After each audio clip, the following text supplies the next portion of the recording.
વેમર ગામે પંચાયતની જાણ બહાર પંચાયતની જગ્યામાંથી વૃક્ષોનું નિખંદન। કરજણ તાલુકાના વેમર ગામ ખાતે પંચાયતની ગૌચરની જમીનમાં ગાંડા બાવળની આડમાં લીલા વૃક્ષો કાપી નાખવામાં આવતા ગામના પૂર્વ સરપંચને ધ્યાને આવતા તેઓએ આ પ્રવૃત્તિ અટકાવી હતી। તેઓ દ્વારા આ બાબતે તાલુકા વિકાસ અધિકારી, મામલતદાર અને ફોરેસ્ટ વિભાગમાં લેખિત અરજી કરી તપાસની માંગ કરી છે।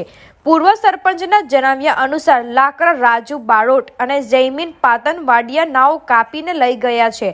વેમાર બારજ રોડ અને કોઠા વેમાર રોડ ઉપર પંચાયતની જમીનમાં 100 થી વધારે વૃક્ષો કાપી નાખવામાં આવ્યા હોવાનો આક્ષેપ કરવામાં આવ્યો છે। બીજી તરફ રાજુ બારોટ નામનો વેપારીએ તો કુરાલીથી આવાખલ સુધીમાં નર્મદા નહેર ઉપરથી લાખો રૂપિયાની વૃક્ષો કાપી નાખ્યા હોવાનું પણ જણાવ્યું છે। સવાલ અહીં એ ઉપસ્થિત થઈ રહ્યો છે કે આ વેપારી ઉપર કોના આશીર્વાદ હશે કે જેને લઈ લાખો રૂપિયાની વૃક્ષોનું નિખંદન વાળી દેવામાં આવ્યું। વેમર ગામે કપાયેલ વૃક્ષો બાબતે સરપંચ એવા હિતેશભાઈ પટેલે ટેલિફોનિક પૂછતા તેઓએ જણાવેલ કે આ અમારી જાણ બહાર કામ થયેલ છે।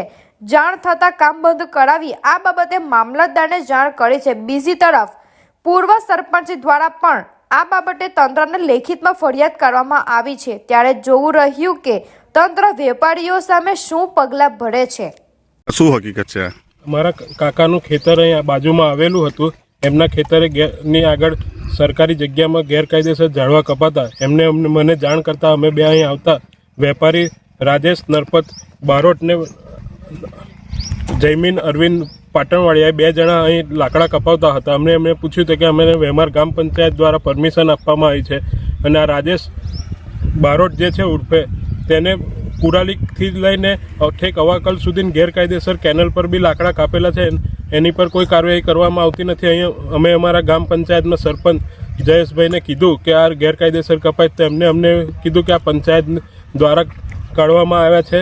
અમે એમને પૂછ્યું કે પંચાયતમાં કોઈ ઠરાવ થયેલો હોય તેની નકલ કે પરવાનગી આપી હોય એની નકલ અમને આપવામાં આવે। આજ દિન લગીને અમને કોઈ આપવામાં આવી નથી અને રાજેશ બારોટ આ ઉર્ફે આવી રીતે બધા ઝાડવા ગેરકાયદેસર કાપે છે એની સામે કોઈ કાર્યવાહી કરવામાં આવતી। અમે મામલતદારમાં અરજી આપેલી છે, ફોરેસ્ટ વિભાગને અરજી આપેલી છે અને ટીડીઓને બી અરજી આપેલી છે કે આ ગેરકાયદેસર પંચાયત દ્વારા જે વૃક્ષ છેદનનું કાર્ય થઈ રહ્યું છે એની પર લગામ લગાવવામાં આવે। કયા કયા વિસ્તારમાંથી વૃક્ષો કપાયા છે?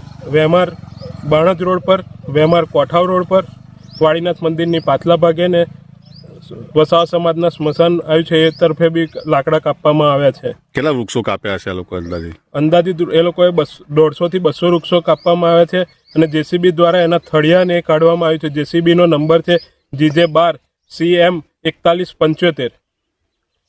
આ બાબતે કોઈ પંચાયતે કાર્યવાહી કરી નથી? ના, પંચાયત દ્વારા કોઈ કાર્યવાહી કરવામાં આવી નથી। પંચાયતને જાણ કરી તમે? હા, જાણ કરી। જયેશભાઈ ખુદ અહીં આવીને ગયેલા છે સ્થળ પર। શું નામ તમારું? ધર્માંગ ચંદ્રકાંતભાઈ પટેલ।